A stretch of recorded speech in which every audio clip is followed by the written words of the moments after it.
This week on Arts Insight, why never do cute was not the right advice. And then you've got 3 layers. It's quilted with the...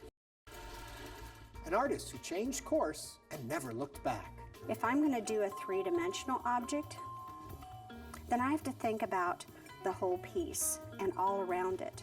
A weaver tells us why alpaca fiber is better. Come here. You're not going to take it?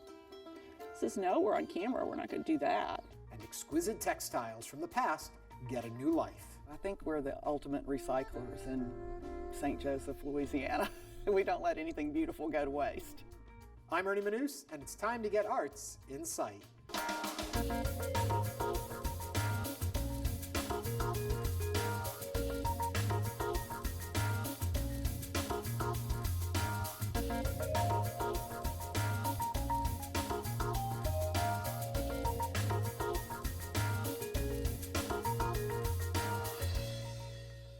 Welcome to Arts Insight. Today we're at the Museum of Southern History, which chronicles the history of the South. We'll take a look around in just a bit. But first, for years, quilter Kim Ritter struggled with the advice of a teacher who advised her to never do cute. Well, after many trials and tribulations in her own life, she decided it was time to just be herself. Whimsical, ironical, and funny. Our quilts started actually in the 70s, sort of during the hippie days when people were going back to making whole wheat bread and tie-dye and all of that. So that's really where the art quilt movement started. I come to my studio every day and I sit and I just write and think of ideas and just make notes. I have a pile about this big of ideas and sketches that are waiting to be made into quilts. I'm Kim Ritter, and I'm an art quilter. An art quilt is basically a piece of art that's referencing the quilt form. So art is something, a creative visual work that comes from thought and becomes form.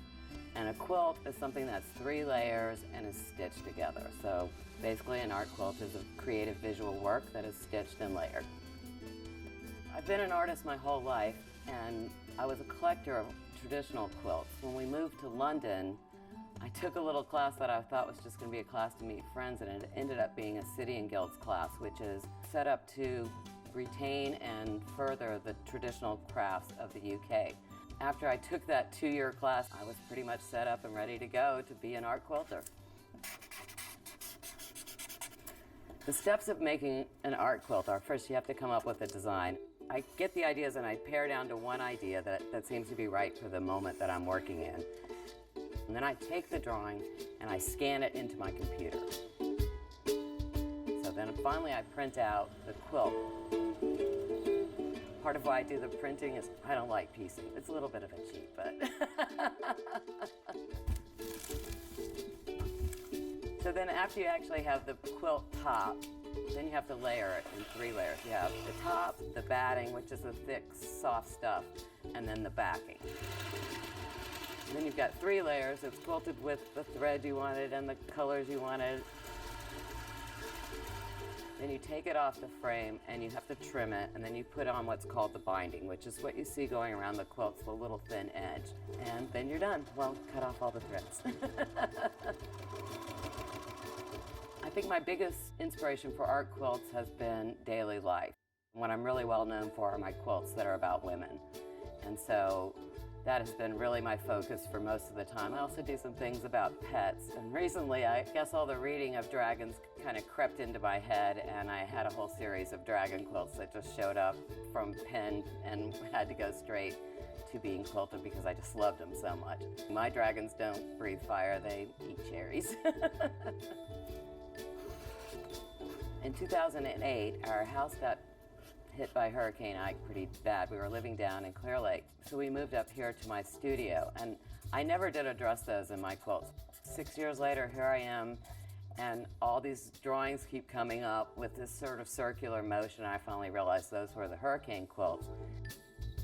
The quilt with my mother on it is an homage to her. She's the one that taught me how to sew and taught me to be really creative. She taught me how to draw. She taught me how to knit. She taught me how to do all the things that women do to make art.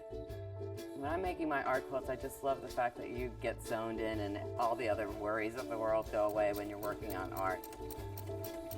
When people come and look at my work, what makes me the happiest is when I hear a little chuckle or see a little smile, and I can see the wheels turning in their head of connecting the title to the piece and kind of seeing what I'm trying to do. So that's really what I want them to take away, is a smile and something else to think about after they're done.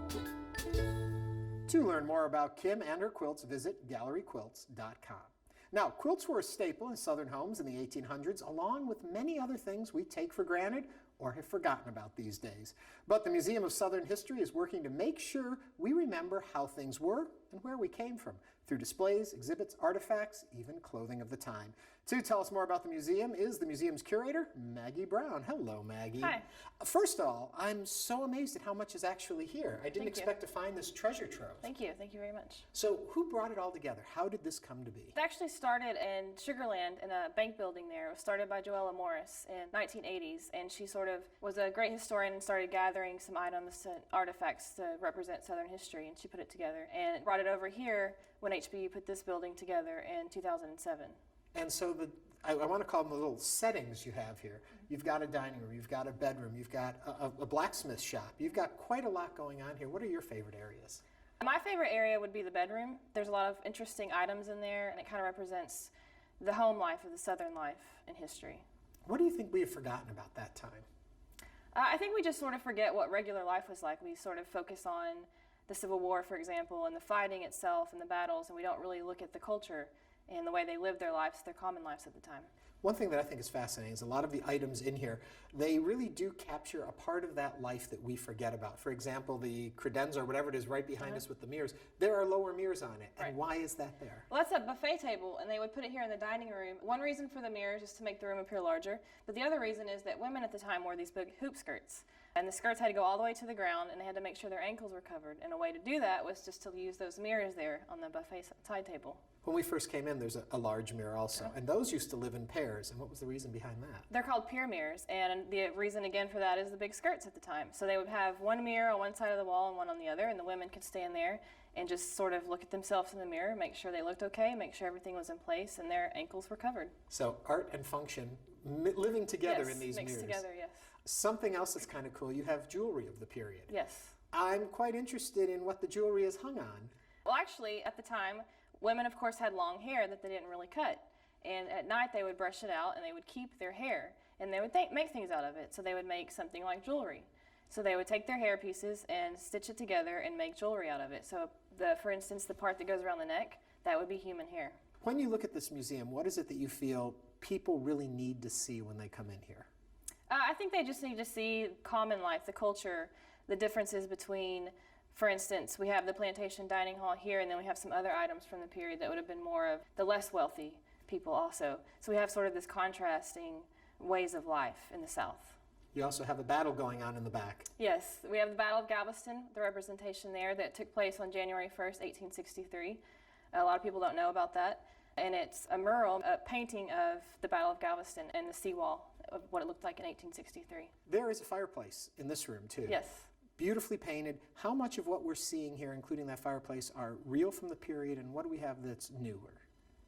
A majority of it is all from the period. We have just a few items that are replicas, that are representations of the period, but I would say probably about 95% is real from the period. If somebody is looking to find out more about the museum, where can they learn about it? They can go online, they can go to the HBU website. Well, thank you so much. Thank you. Amazing place. Thank you. Now, you may think craftsmanship is a thing of the past, but not for Kansas artist Kathy Bernard, who has taken the craft of stained glass into the realm of true artistry.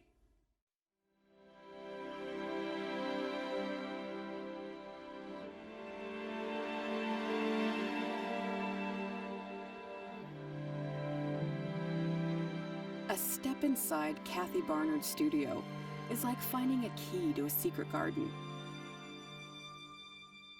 A garden where flocks of gossamer sparrows soar across transparent skies, and lush galaxies of vines and morning glories sprawl with vivid dimension across quarter-inch glass.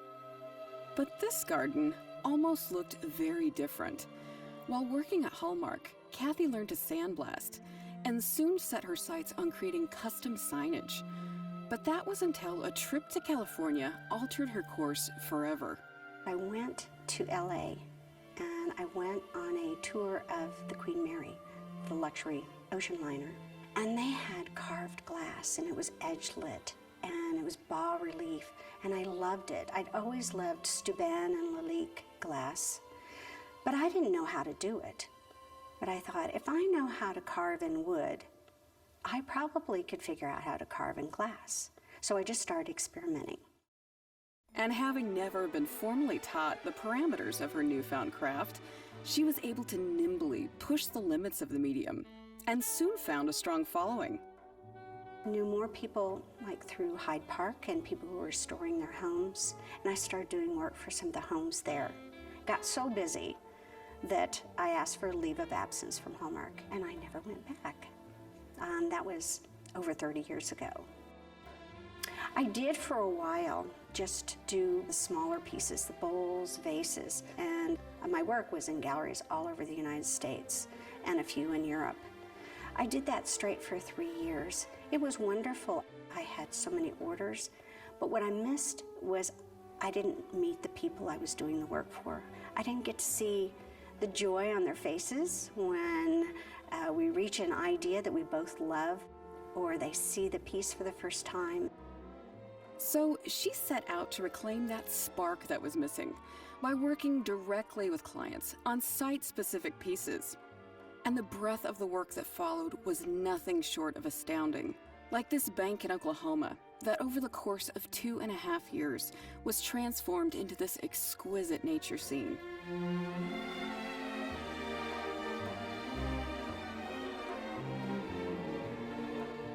Or like this sublime private chapel in Clinton, Missouri. Or even closer to home, in the dazzling facade of the Midland Theater. And every design, no matter how great or small, starts with Kathy's first love, drawing, and then progresses through several meticulous stages of rendering before it's ready to be sandblasted.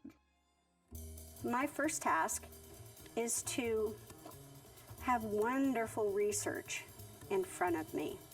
The more I know about my subject, the better I'm going to illustrate it. So what I do first is I'll do sketches. I grew up at 75th and Neiman, and there was a creek nearby.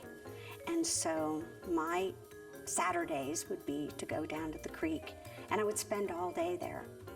And the longer you sit, you start to recognize that a certain bird has a certain way of moving through the trees. I'm fascinated by it all. And I'll do many, many drawings like this. If I'm going to do several butterflies, I will try and get to know each butterfly and the characteristics. And I think this kind of helps me get life into the subject. And with that as inspiration, if I'm going to do a three-dimensional object, then I have to think about the whole piece and all around it. So I've developed a way of doing that. I start to draw right on the piece. I might establish where my pathway of butterflies are going to fly. That doesn't mean I have to draw it perfectly on this. What I'm trying to do is establish the flow. I can then start to translate my design. Now I'll put another piece of tracing paper down and do very detailed drawings. The more detailed I can do my initial drawing, the more I know what to do when I get in to sandblast it. The piece is then carefully masked to protect the glass from unwanted abrasion. And finally, after hours of designing, transposing, and masking, the composition is painstakingly carved into the tape. Kathy then dons her safety gear and prepares to sandblast.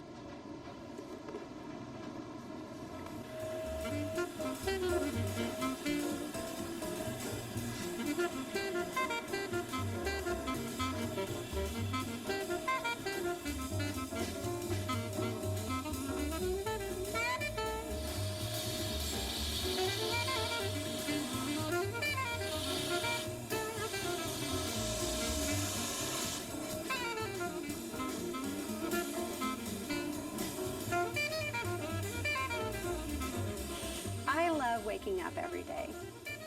I'm very blessed to be able to come in here into my studio and do what I love to do. I love to draw. I love to create things. I love the joy of people receiving and viewing what I've created. And I guess that keeps me going every day. I just love it. I love life. So. For more information, visit kathybernardstudio.com. Next, we head to London, Ohio, where fiber artist Karen Milliere is using her long practiced sewing skills and love of alpacas to make the world a warmer place.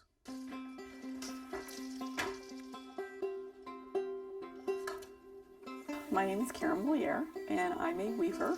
I weave mostly shawls and scarves. I started weaving to make scarves to go in our farm store for our alpaca business. I don't know if you can see the babies. Come here. You're not going to take it? It says, no, we're on camera. We're not going to do that.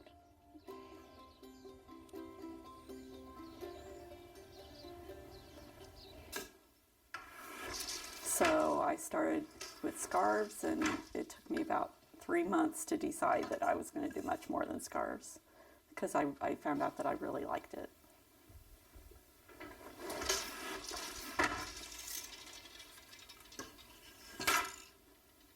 Oh, you guys made me nervous. No, I'm sorry. It's all right.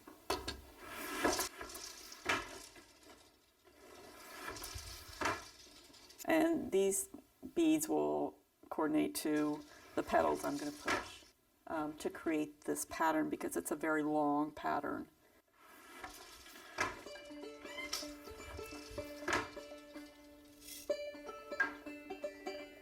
I took classes down at the Cultural Arts Center downtown Columbus. I've been going down there for about 5 years. When I was in kindergarten, my mother taught me to sew.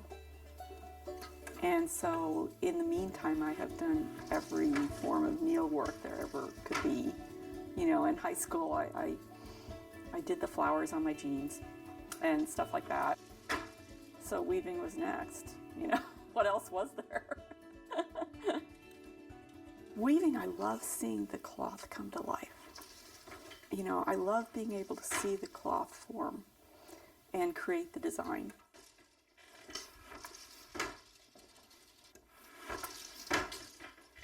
Alpaca is a very, very fine micron, and so it has the feel of more of a cashmere. So it's really awesome for scarves and shawls because it has a lot of drape.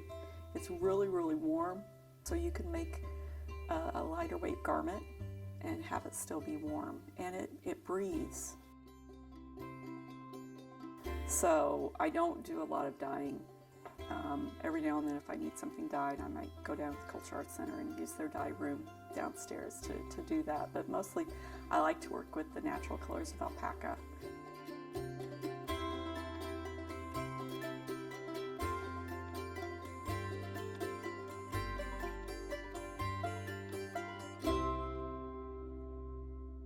And finally tonight, we'll see how designer Rebecca Vizard collects antique textiles and transforms them. In the studios of BViz Design, you'll find a collection of antique textiles, salvaged gold embroidery work, and some of the finest fabric made today. In this rural setting on Lake Bruin, designer pillows are made with the precision, patience, and loving care of the old world. Designer Rebecca Vizard grew up in the small town of St. Joseph before setting out for Newcomb College in New Orleans and aiming her sights for the world beyond. Her signature pillows, now featured in national magazines, came about when she was working as an interior designer for a client in New York and having difficulty finding the pillows she had in mind. That's when her creativity took over, sending her career on an adventurous path. I decided to finally try to make something for my client myself. So I went down to the flea market at 26th Street and I found a beautiful curtain panel that had some gold filigree on it. And behind it, in another booth, was an antique vestment, and the color of the metallic trim on it was the same patina as the curtain, and that's what gave me the idea to take apart old things and use similar patinas. That's kind of what my pillows are known for, are antique elements but very nice clean lines. The pillows began to sell in New Orleans shops, and Vizard saw an opportunity to expand her business. So I went to market in Dallas. I think they set me up next to some snow globes or something, and so people were coming by kind of thinking these pillows are kind of expensive, and I would go, well, I mean, you know, it takes a lot of work and the elements are so expensive. And then next thing you know, Neiman Marcus walked by and they bought for 22 of their stores. And so I had to immediately hop on a plane and go to France and find a lot of antique textiles. The New York flea market was not big enough for me anymore. I started out, of course, in Paris because I think so many things filter through Paris from all over the world. And that's where I first saw Turkish pieces that I liked. It really made me want to go to Istanbul. The most amazing place I've ever been. I felt like all my senses were on fire. It was just the colors you see, the design, the history, and the people were so wonderful in Istanbul. I would find old vestments that were in terrible shape, but the gold work was still somewhat good. And I have to say, one of my best purchases at a flea market one time was a whole big box of antique metallic threads. So now we have all these different patinas of thread that we can use to repair all this old gold work. And nothing makes me happier than feeling like I saved some beautiful piece that was about to go to the trash. A lot of these pieces were made by nuns, or there were special guilds that made them. We repair them in the same manner where the gold thread is so valuable, we bring the thread over, usually a little padded piece. Sometimes it's a cardboard, sometimes it's on wood. But anyway, we bring the thread over, take another needle and catch it, then bring it back over. You don't waste any of the gold thread going around the backside. And it's so, as you can imagine, it's very labor intensive. Eventually, Vizard returned to her hometown, where her husband now helps run a family business. She recruited labor from the local community for her studio and found a staff of individuals willing to take the time and care to produce fine, handmade products. In addition to the antique elements, she began using exceptionally fine fabrics made today. Because probably of the ornateness of a lot of these pillows, I had a lot of requests for Fortuny. Mariano Fortuny was an Italian designer from Venice, and he was just a remarkable creative genius. The company is still going today, which is just wonderful. The fabric is just some of the best in the world. I would have little strips that were maybe an inch wide or so, and I never could throw them away because the fabric's very expensive, so I've never wanted to waste it. And I didn't know what to do with all these little 1 and 2 and 3 inch scraps. Well, my daughter was in the studio one day and she said, "Mom, why don't you make dog collars?" So now we make dog collars out of Fortuny fabric for, you know, the most posh pet you can imagine. So I think we're the ultimate recyclers in St. Joseph, Louisiana. We don't let anything beautiful go to waste. Vizard is following the recycling path to create new products for her design business. Actually, years ago, I was in a shop in Paris, and they had, the whole shop was made out of recycled things from Africa. And it gave me the idea, there's so many beautiful things in there that were made from trash. And I kept thinking, gosh, this is a way to make money out of nothing. Somehow I thought of the idea of bottle caps, and I figured out the process of making a chandelier out of bottle caps, and so we have coined it the beer-de-leer. And anyway, it was such a big hit that I realized this is a perfect opportunity to help kids to make extra money. So I had a team of kids working for me, hammering out bottle caps and stringing them together. And I would pay them by the bottle cap, and I would make them get the math right before they got paid. So it became kind of an incentive to make money and to realize that math is important. And these kids just loved it. The people in this little town, I mean, the job opportunities are very slim, and I just love the fact that I've ended up being able to employ so many people and improve people's lives. So that's ended up being the most fulfilling part of this.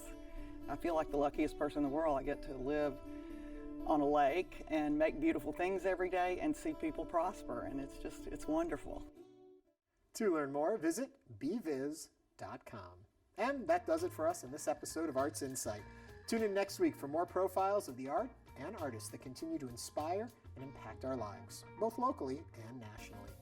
For all of us here at Houston Public Media, I'm Ernie Manous. Thanks for watching, and have a great week.